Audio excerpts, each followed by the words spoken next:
ಗೀತಾ ಮಹಾತ್ಮೆ.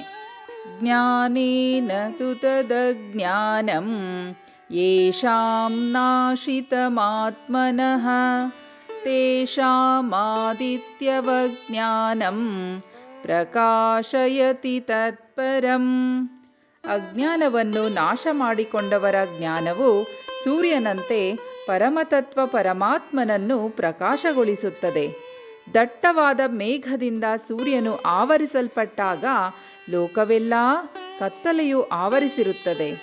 ಅದೇ ರೀತಿ ನಮ್ಮಲ್ಲಿರುವ ಜ್ಞಾನವೆಂಬ ಸೂರ್ಯನು ಮಸುಕಾದಾಗ ಅಜ್ಞಾನವೆಂಬ ಕತ್ತಲೆಯು ಆವರಿಸುತ್ತದೆ. ಎಲ್ಲ ಜೀವರಾಶಿಗಳಲ್ಲಿಯೂ ಭಗವಂತನು ಜ್ಞಾನದ ಹಣತೆಯನ್ನು ಹಚ್ಚಿರುತ್ತಾನೆ. ಆ ಜ್ಞಾನವೆಂಬ ಜ್ಯೋತಿಯು ಬೆಳಗದಂತೆ ನಾವೇ ಅಜ್ಞಾನದ ತೆರೆಗಳಿಂದ ಮುಚ್ಚಲ್ಪಟ್ಟಿರುವೆವು.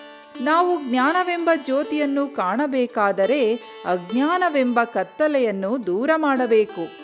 ಯಾವಾಗ ನಮ್ಮ ಸುತ್ತಲಿರುವ ಅಥವಾ ನಮ್ಮನ್ನು ಮುತ್ತಿರುವ ಅಜ್ಞಾನವನ್ನು ನಾವು ತೊಳೆದುಕೊಳ್ಳುತ್ತೇವೋ ಆಗ ಜ್ಞಾನವೆಂಬ ದಿವ್ಯ ಜ್ಯೋತಿಯು ನಮ್ಮ ಆತ್ಮದಲ್ಲಿ ಬೆಳಗುತ್ತದೆ.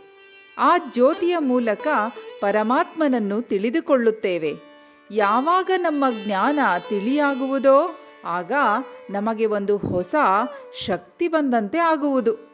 ಇಲ್ಲಿ ಜೀವಿಯು ತನ್ನಲ್ಲಿರುವ ಜ್ಞಾನಜ್ಯೋತಿ ಎಂಬ ಬೆಳಕಿನ ಸಹಾಯದಿಂದ ಯಾವಾಗ ಅಜ್ಞಾನದ ಕತ್ತಲೆಯಿಂದ ಹೊರಗೆ ಬರುತ್ತಾನೋ ಆಗ ಜಗತ್ತನ್ನೆಲ್ಲ ಬೆಳಗುವ ರವಿಯ ದರ್ಶನವಾಗುವುದು.